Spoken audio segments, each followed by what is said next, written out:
وحشتوني جدا. الرحلة بدأت بسؤال وانتهت بنقطة تحول حقيقية. 8 حلقات، 8 مواضيع، 8 محطات وقفنا فيهم قدام نفسنا، ضحكنا، اتوجعنا، افتكرنا وفهمنا. بس أهم حاجة إحنا ما كناش لوحدنا.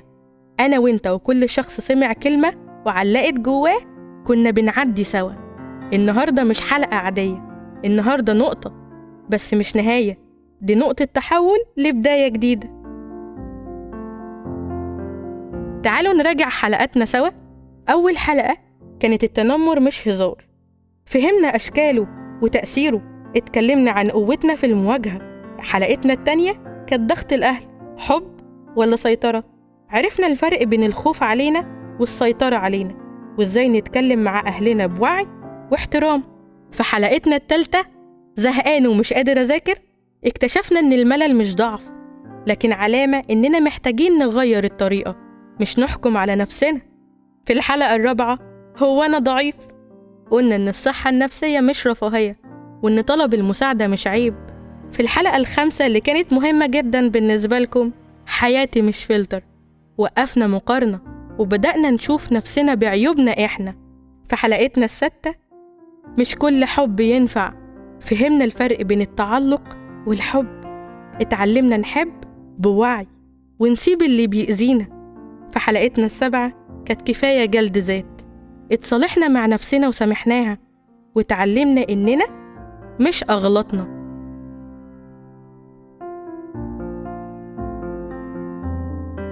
في فقرتنا التانية حبيت جدا مشاركتكم معايا، جاتلي قصص كتير ورسايل، تعالوا نقولها سوا.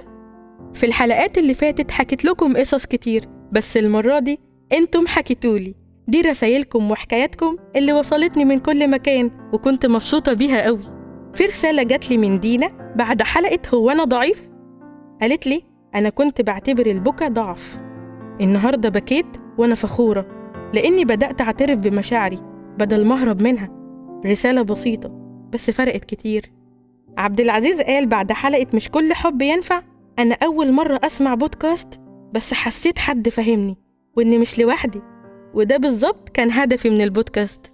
في رسالة من أحمد 18 سنة بيقولي كنت طول الوقت حاسس إني فاشل، وكل ما حد ينجح كنت بجلد نفسي، لحد ما سمعت حلقة كفاية جلد ذات.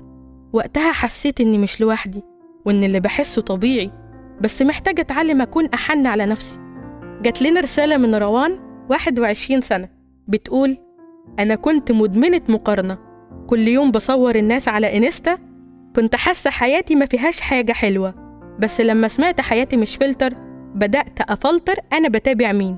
بدأت أكتب كل يوم 3 حاجات أنا ممتنة ليهم، يمكن بسيطة بس غيرتني، شكرا ليكي إنك أثرتي الموضوع ده.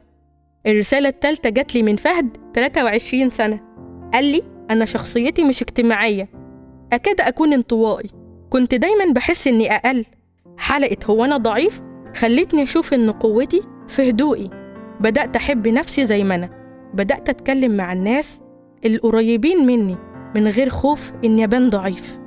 جات لي رسالة من هاجر 22 سنة، وعلى فكرة هاجر تبقى صاحبتي.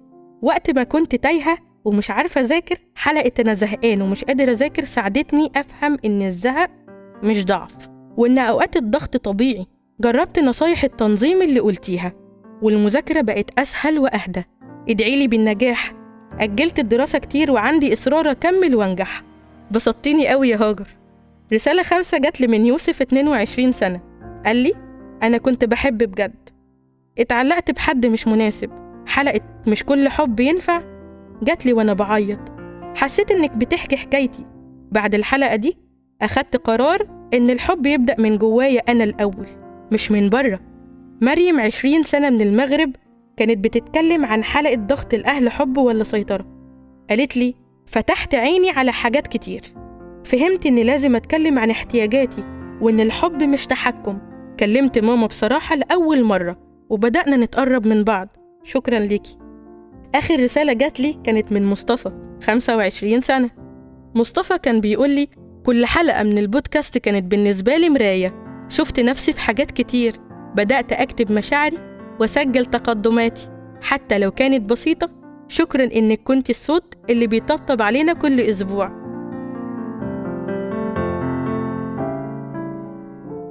فقرتنا التالتة، أنت التغيير الحقيقي. البودكاست مجرد صوت، بس التغيير الحقيقي بيبدأ من جواك.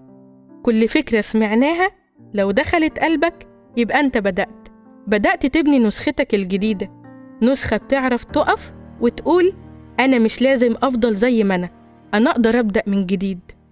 بعد نقطة التحول، كل واحد فينا عنده نقطة تحول، لحظة بيختار فيها يمشي في سكة تانية، يمكن بهدوء، يمكن بعد خسائر كتير، بس أهم حاجة إنه يبدأ.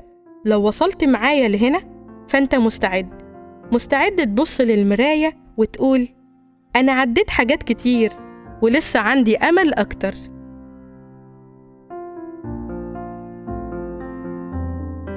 في ختام حلقتي من نقطة تحول، من قلبي شكرا ليكو، شكرا لكل شخص سمع، شارك، أو حتى سكت وفكر.